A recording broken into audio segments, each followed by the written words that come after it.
ये कहानी शुरू होती है 18वीं सदी ऑस्ट्रेलिया से। हम एक बच्चे को देखते हैं जो छोटे से रोते हुए बच्चे को चुप करवा रहा है। अचानक उसे किसी ने आवाज दी और वो वहाँ से चला जाता है। अब दूर खड़ी एक औरत जो ये सब देख रही थी आगे बढ़ और बच्चे को अपनी गोद में उठा लेती। बच्चा धीरे धीरे करके चुप हो जाता है और ये औरत तब अपने गले से एक माला उतारकर बच्चे के गले में डाल दी। वो फिर बच्चे को एक झरने के ऊपर लेकर गई। अचानक उसे पता नहीं क्या हुआ, बगैर किसी वजह से वो बच्चे को झरने से नीचे फेंक देती है, जो चीज काफी हैरान कन थी। ऐसा करने के बाद वो सीधा चर्च में गई। अपना गुनाह कबूल करते हुए कहती है कि मुझसे बहुत बड़ी गलती हो गई है। फिर बहुत जल्द ये खबर सुनने को मिलती है कि उस औरत को उसके किए की सजा मिल चुकी, जो मौत ही थी, और वो भी बहुत बेरहमी से। हम उसकी लाश को जंगल में देखते हैं, जिसे कुर्सी से बांधकर लिटाया हुआ था और उसका सर पिंजरे में कैद होता है। तभी कोई अनजान आदमी वहाँ आता है, जो औरत की उंगली काट कर एक कपड़े में रख लेता है। इसके बाद हम कहानी की मेन कैरेक्टर को देखते हैं, जिसका नाम एग्नेस था। एग्नेस एक गरीब किसान होती है जो अपने भाई और मॉम के साथ रहती थी। उसकी उम्र 17 साल। आज उसकी शादी है, जिस वजह से वो खुश लग रही थी। अब एग्नेस, उसका भाई और मॉम, ये तीनों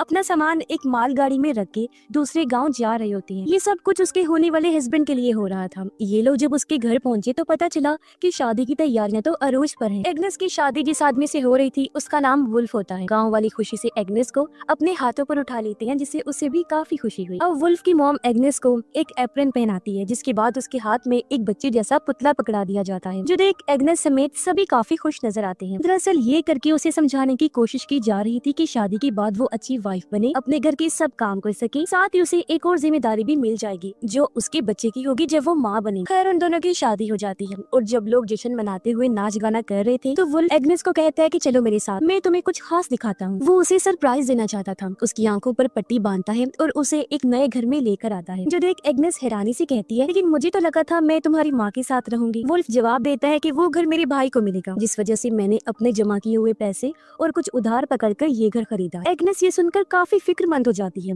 उसने फौरन कहा कि उधार पैसे लिए हैं आपने, मगर क्यों, और अब आप ये कर्ज चुकाएंगे कैसे? वुल्फ मुस्कुराते हुए जवाब देता है कि तुम टेंशन मत लो, ये मेरा काम है, सब ठीक हो जाएगा। उधर सुबह से शाम हो गई थी। गांव वाले अभी भी डांस कर रहे होते हैं, साथ ही बहुत ज्यादा शराब पीने की वजह से वो नशे में धुत होते हैं। एग्नेस देखती है कि वुल्फ भी फुल नशे में है और अपने दोस्त से बातें कर रहा है, जिसकी कुछ देर बाद एग्नेस की फैमिली भी वापस जाने का फैसला करती है। उसका भाई एग्नेस को कपड़े में लिपटा हुआ एक तोहफा देता है। वो जैसे उसे खोलती है तो ये उस औरत की कटी हुई उंगली थी, जिसे सबके सामने मौत की सजा सुना दी गई। उसका भाई कहता है कि ये तुम्हारे लिए एक तरह से किस्मत की चाबी है, तुम अपने हस्बैंड के साथ भी अच्छे से रहोगी और बहुत जल्द तुम्हें माँ बनने की खुशखबरी भी मिली। ये सुनकर एग्नेस बहुत ज्यादा खुश हो जाती है और दोनों बहन भाई गले मिलते हैं। उन्होंने कहा कि हम एक दूसरे को बहुत याद करेंगे। फिर एग्नेस जब अपने नए घर आई तो वो उसी उंगली को चूमती है, फिर उसे अपने बिस्तर के नीचे रख देती है, मानो जैसे ये उसकी किस्मत अच्छी कर देगी। ऐसा करने के बाद वो गॉड से दुआ करने लगी कि मुझे एक अच्छी वाइफ बनाना और बच्चे भी जल्दी देना। अब कुछ देर बाद वुल्फ नशे की हालत में घर आता है। एग्नेस अच्छी बीवी की तरह उसके पास जाकर अच्छा टाइम गुजारने का सोचती है, लेकिन वो तो उल्टा उसे डांट कर चुपचाप सोने को कहकर खुद भी सो जाता है। अगली सुबह जब एग्नेस की आंख खुली तो उसने देखा कि वुल्फ बिस्तर पर नहीं है। वो पूरे घर में और अस्तबल में उसे ढूंढती है, लेकिन वो कहीं भी नहीं मिलता। अब एग्नेस तैयार होकर जंगल में चली जाती है। काफी देर तक वहाँ भटकने के बाद उसे एक पेड़ पर लगे कागज पर अजीब तरह के निशान दिखते हैं। ये उसी औरत के थे जिसने बच्चे को झरने से फेंक दिया था और अब उसकी मौत हो गई, जो देखकर एग्नेस को काफी बुरा महसूस होता है। वो जब आगे बढ़ी तो उसे औरत की लाश भी दिख जाती है, जो अभी तक कुर्सी से बंधी हुई है और उसका सर काटकर साइड पर रखा हुआ है, जो पिंजरे में कैद है। जो देख उसका दिल बैठ जाता है। फिर अब थोड़ा और आगे बढ़ने पर एग्नेस वुल्फ को ढूंढ लेती है, जो अपनी माँ और गाँव वालों के साथ तालाब में मछलियाँ पकड़ रहा होता है। वुल्फ की माँ उसे कहती है, आ जाओ लड़की, काम पर लगो। एग्नेस काम करने की बहुत कोशिश करती है, पर क्योंकि पहले उसने इस तरह का काम नहीं किया होता, इसीलिए उसे बड़ी मुश्किल पेश आती। तभी चर्च की घंटी बजने लगी, जो सुनकर एग्नेस घुटनों के बल बैठ जाती है और दुआ मांगने लगी। उसे इस तरह देखकर वुल्फ की माँ चिढ़ जाती है, कहने लगी, बस करो, सारी प्रेयर्स क्या आज ही करोगी? इतनी दुआ काफी है और काम पर लगो।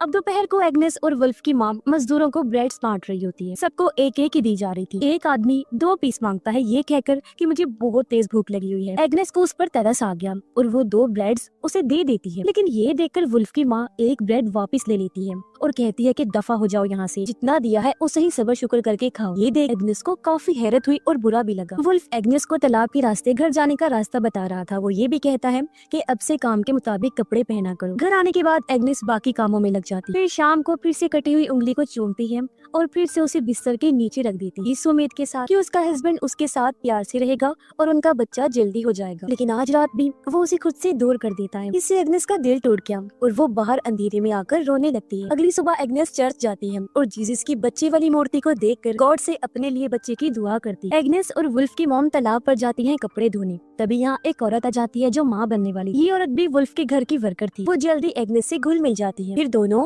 जंगल में जाती हैं आराम करने के लिए, लेकिन उनकी वहाँ आंख लग जाती है। एग्नेस की जब आंख खुली तो उसे एहसास हुआ कि मैं काफी टाइम से सो रही हूँ। वो औरत भी वहाँ से जा चुकी थी, इसीलिए एग्नेस भी जल्दी से उठकर घर की तरफ चल देती। वहाँ पहुंचकर उसने देखा कि वुल्फ की मॉम खाना बना रही। वो पूछती है क्या मैं आपकी मदद करूँ? वुल्फ की मॉम गुस्से में मना कर देती है और पूछती है ये अब तक कहाँ थी? एग्नेस जवाब देती है चर्च गई। इस पर वुल्फ की मॉम उसे ताना देते हुए कहती है कि तुम बेशक जितनी मर्जी दुआएं करो, लेकिन गॉड उस औरत का साथ कभी नहीं देते जो अपने हस्बैंड का ख्याल नहीं करती और उसे टाइम से खाना बना के नहीं देती। वुल्फ की माँ ये भी कहती है कि तुमने जो पौधा रखा हुआ है बहुत बुरा है, गंदा है, पूरा घर ही इसकी वजह से गंदा लगता है, इसलिए बेहतर होगा इसे फेंक दो। अब उनके बर्ताव से एग्नेस को काफी बुरा फील हुआ। वो वुल्फ से पूछती है क्या तुम्हारी मॉम हर रोज आएंगी? उसने जवाब दिया पता नहीं। एग्नेस फिर पूछती है वो क्या मुझसे नफरत करती है? इस पर वुल्फ समझाता है कि ऐसी बात नहीं है, मेरी माँ बस थोड़ी सख्त है और गुस्सा हमारे खून में है। फिर आज रात भी वुल्फ एग्नेस से कोई बात किए बगैर ही सो जाता है, जिससे वो काफी उदास हो गई। सोचती है कि आखिर मैं ऐसा क्या करूं कि मेरा हस्बैंड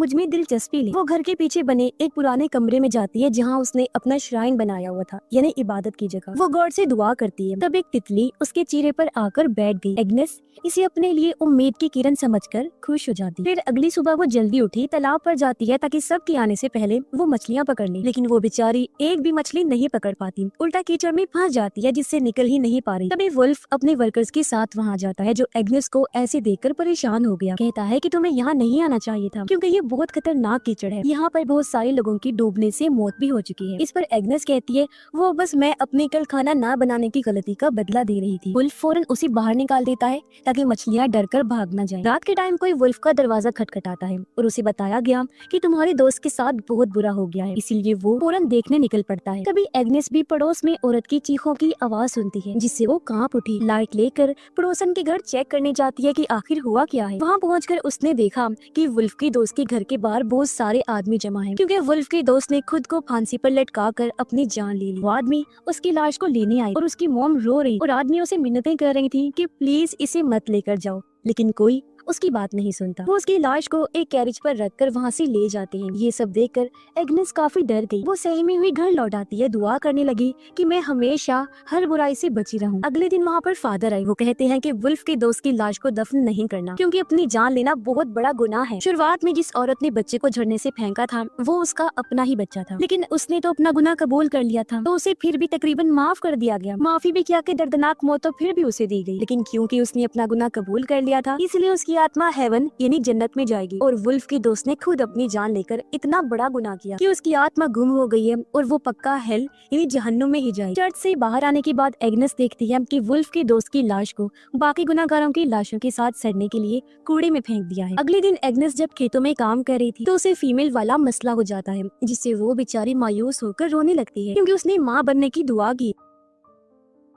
दोपहर को एग्नेस जब रोटी बांट रही थी तो उसकी प्रेग्नेंट दोस्त कहती है कि एक और दे दो प्लीज, क्योंकि मैं 2 जानों के लिए खा रही हूँ, अपने और होने वाले बच्चे के लिए। लेकिन क्योंकि वहाँ वुल्फ की माँ मौजूद थी इसलिए एग्नेस को मना करना पड़ता है। उसकी सास उसे और परेशान करने के लिए कहती है कि तू फिक्र ना कर उसके खाने की, उसे तो शुक्र अदा करना चाहिए कि उसे यहाँ काम पर रखा हुआ है। ये बात सुनकर एग्नेस को बहुत बुरा लगता है। उसे शदीद गुस्सा आया हुआ था, इसलिए घर लौटते हुए वो खुद को कांटे वाले पौधों से जख्मी कर लेती। इससे भी जब उसका मन नहीं भरा तो वो खुद को और तकलीफ पहुँचाने के लिए कांटेदार टहनी से अपनी जुबान को भी खुरचने लगती है, जिससे उसका काफी खून बहने लगा और ये सीन काफी दिल दहला देने वाला था। ऐसा करने के बाद वो वहाँ रखी सरकटी औरत की लाश के साथ ही लेट जाती है और कुछ देर वहीं आराम करती है। रात को जब एग्नेस घर नहीं पहुंची तो वुल्फ की माँ उससे शिकायत करती है कि देखो तुम्हारी बीवी अभी तक घर नहीं आई, मुझे तो इस लड़की की बड़ी फिक्र लगी रहती है, ना तो टाइम से घर आती है, ना खाना सही से बनाती है और ना ही कोई काम ढंग से करती है, ना ही तुम्हारा ख्याल उसे रखा जाता है और ना ही बच्चा पैदा कर रही है। ये सुन वुल्फ कहता है माँ आप शांत हो जाए और एग्नेस को थोड़ा और टाइम दे, सब कुछ कर लेगी। उसकी माँ कहती है तुमने भी गलती की है, तुम्हें इस गाँव की किसी लड़की से शादी करनी चाहिए जो ये सारे काम भी करती और तुम्हारे बच्चे भी पैदा करती। अब वो लोग इस बात से अनजान थे कि एग्नेस बाहर खड़ी हुई उनकी सारी बातें सुन रही है। वो दुखी होकर रोने लगती है, दिल ही दिल में सोचती है कि मैं वुल्फ की माँ को कैसे बताऊं कि बच्चा पैदा होने में मेरा कोई कसूर नहीं है, बल्कि उनके बेटे का है। खैर, अब घर लौटने की बजाय उसी सरकटी औरत की लाश के पास आ जाती है। अपना मन हल्का करने के लिए पूरी रात उसे गाना गाकर सुनाती रहती है। अगली सुबह वो वुल्फ के घर जाने की बजाय अपने पुराने माँ वाले घर जाती है, जहाँ वो खिड़की से अपनी माँ और भाई को देखती है जो आराम से बैठकर नाश्ता कर रहे हैं। कुछ देर बाद उसका भाई अस्तबल में आया, जहाँ वो एग्नेस को सोया हुआ देखता है। उसकी माँ भी आ गई। एग्नेस उन्हें बताती है कि मैं अपने हस्बैंड के घर में नहीं रह सकती, मुझे वहाँ डर लगता है। इस पर उसकी मॉम ने कहा कि बेटा वही तुम्हारा घर है, मैं भी तुम्हें अपने पास नहीं रख सकती। हाँ, लेकिन जब भी तुम्हें कोई मुसीबत होगी या तुम परेशान हुई तो मैं तुमसे मिलने फौरन आ जाऊंगी। इसीलिए वो मायूस होकर घर के पास ही बैठ जाती है। दोपहर को यहाँ वुल्फ आता है। वो एग्नेस से कहता है कि उठो, मेरे साथ घर। लेकिन जब एग्नेस ने इसके लिए मना कर दिया तो वो उसके भाई की मदद से जबरदस्ती उठाकर अपने घर ले आता है। एग्नेस घर के सभी कामों को करने से मना करती है। उसकी हालत देखकर लग रहा था जैसे वो अंदर से टूट चुकी है। वो पूरा दिन या तो सोती रहती है या फिर दुआएं करती रहती है। उसकी सास काफी गुस्से में उसे कहती है, लड़की ये ड्रामे बंद करो और अपनी तबीयत ठीक करो। लेकिन एग्नेस, जिसके अंदर जीने की अब कोई उम्मीद नजर नहीं आ रही थी, कोई जवाब नहीं दी। वुल्फ की माँ उसके कपड़े बदलने लगी ताकि उसे डॉक्टर के पास लेकर जाए। तब गुस्से में वो कपड़े छीनकर खुद पहनती है। फिर चेकअप करवाने के बाद अकेले ही घर की तरफ जाने लगती है। तभी उसे रास्ते में एक अनजान छोटा सा बच्चा मिलता है, जिसे देखकर वो काफी खुश हो गई। फौरन उसे गोद में उठा लेती है। वो सोचती है कि मेरी दुआ कबूल हो गई है और ये गॉड की तरफ से मेरे लिए गिफ्ट है। वो उसे लेकर घर आ जाती है, मगर वुल्फ की माँ को काफी गुस्सा आ जाता है। उसने कहा कि इस बच्चे को तुम वापस वहीं छोड़कर आओ जहाँ से लेकर आई हो। इसके माँ बाप इसे ढूंढ रहे हो। अब उस बेचारी के पास बात मानने के अलावा और कोई रास्ता नहीं था, इसीलिए वो बच्चे को वहीं छोड़ाती। उसे यकीन होता है कि उसके माँ बाप जरूर आएंगे। फिर घर आकर वो बच्चे के लिए खूब दुआएं करती। जैसे ही रात हुई, वुल्फ गांव वालों के साथ मौज मस्ती करने और शराब पीने में मगन होता है। उसे अपनी बीवी की जरा परवाह नहीं थी, जो डिप्रेशन में डूबी हुई थी, अपने बिस्तर पर लेटी हुई। एक बार फिर वो कटी हुई उंगली निकालती है, उसका खून चाट कर गॉड से दुआएं करने लगती। अब कुछ ही देर बाद वो कांपते हुए नीचे गिर गई और उसे ऐसे ख्याल नजर आने लगते हैं जिनका हकीकत से कोई ताल्लुक ही नहीं होता। फिर जैसे ही उसकी आंख लगी, उसे एक ख्याल नजर आया। वो मिट्टी खोदती है, जमीन में गड़ी हुई उसे अपनी लाश मिलती है, जिससे वो समझ गई कि मुझे दफना दिया गया है। फिर अचानक ही उसकी आंख खुल गई। उसने देखा कि वुल्फ उसका गला पकड़ के खड़ा है। वो तंग आ चुका है और उसे समझ नहीं आ रही कि अब वो एग्नेस के साथ क्या करे। फिर अपने गुस्से पर कंट्रोल करके वो कमरे से बाहर चला जाता है। अब काफी टाइम के बाद वो वापस आया। एग्नेस की हालत देखकर सोचता है कि इसे फिर से डॉक्टर के पास लेकर जाना चाहिए, लेकिन एग्नेस उसे कहती है कि इसकी जरूरत नहीं, क्योंकि मेरा टाइम आ चुका है। तुम बस फादर या प्रीस्ट को बुला लो ताकि मैं अपने गुनाह कबूल कर सकूं। ये सुन वुल्फ काफी परेशान हो गया और फौरन वहाँ से बाहर निकल पड़ता है। कुछ देर के बाद वो वापस आया। एग्नेस को बताता है कि फादर घर पर नहीं है और अब उनसे कल ही मुलाकात हो। एग्नेस को काफी फिक्र होने लगी कि कहीं ऐसा ना हो कि मैं अपने गुनाह कबूल किए बगैर ही मर जाऊं और मेरी आत्मा हेल में जाए। वो सच बताती है कि हाँ, मैंने चूहे मारने वाला जहर खाया। ये सुन वुल्फ बहुत घबरा जाता है और उसे उल्टी करने पर मजबूर करता है। खुशकिस्मती से ठीक टाइम पर जहर उसके अंदर से निकाल देता है। कुछ टाइम के बाद वुल्फ की माँ वहाँ आती है। उसने देखा कि एग्नेस जिंदा तो है, लेकिन बहुत कमजोर हो गई है, इसीलिए वो एग्नेस की मदद करते हुए उसे कपड़े पहनाती और वुल्फ उसे उठाकर उसकी माँ के घर ले जाता है। वो एग्नेस की माँ अपनी सास को बताता है कि इसने चूहे मारने वाला जहर खाया है और मेरा मानना है कि इस पर किसी शैतान का साया है। मुझे लगता है कि इसका यहाँ रहना जरूरी है, सुकून से अपनी माँ के घर, बजाय इसकी कि वो जबरदस्ती मेरे घर में रहे। जिसके बाद वो अपनी वाइफ को अलविदा कहकर वहाँ से चला जाता। अगली सुबह हम देखते हैं कि एग्नेस पहले से बेहतर हो गई है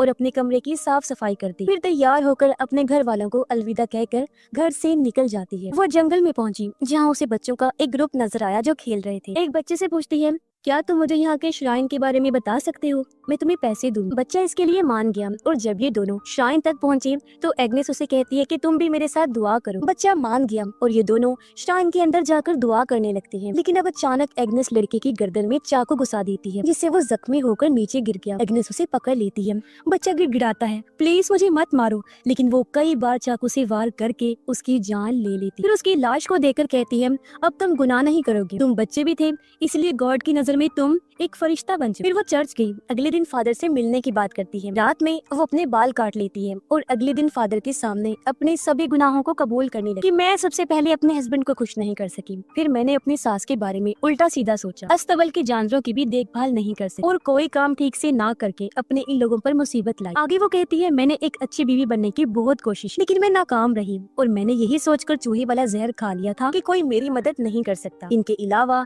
मैंने एक और बड़ा गुनाह किया मैंने एक बच्चे को मार दिया, ऐसा मैंने इसलिए किया कि शायद वो बच्चा गुनाह नहीं करेगा और मेरी आत्मा को भी सुकून मिल जाएगा। ये सब बताते हुए एग्नेस रो रही थी और अब वो गिड़गिड़ाते हुए गॉड से दुआ करती है कि प्लीज मुझे हेल में मत भेजना, मैं माफी मांग रही हूँ तो इसे कबूल कर लीजिए। उसकी पूरी बात सुनकर फादर फैसला करते हैं कि इसके गुनाहों को पाक करें। उन्होंने एग्नेस को कहा कि गॉड ने तुम्हें माफ कर दिया है, जो सुनकर एग्नेस को बहुत सुकून मिलता है। वो एक साथ हंसने और रोने लगती, जैसे उसके दिल से कोई बहुत बड़ा बोझ उतर गया हो। फिर अगले दिन लोग पेड़ों पर उसके गुनाहों की तस्वीरें भी लगाते, जैसे वो पहले भी करते थे। एग्नेस को फिर जानवरों की खाल पहनाकर रेडी पर डालकर पूरे गांव में फिराया जाता। फिर उसे वहां ले आए जहाँ उसे मौत के घाट उतारा जाना। उसे एक कुर्सी पर बिठाकर चेहरे पर मास्क डाल दिया जाता है। इन लोगों में वुल्फ भी था, जो काफी दुखी नजर आता है, रो रहा था। एग्नेस इस चीज को कबूल करते हुए एक धीमा पुरसकून सा गाना गाने लगती है, जिसके बाद ही उसका सर काट दिया गया। अब वहाँ खड़े लोगों का मूड अचानक से बदल गया, वो सब खुश होने लगते। फिर एग्नेस की गर्दन से निकलने वाला खून एक बाल्टी में जमा किया जाता है और लोग पैसे दे देकर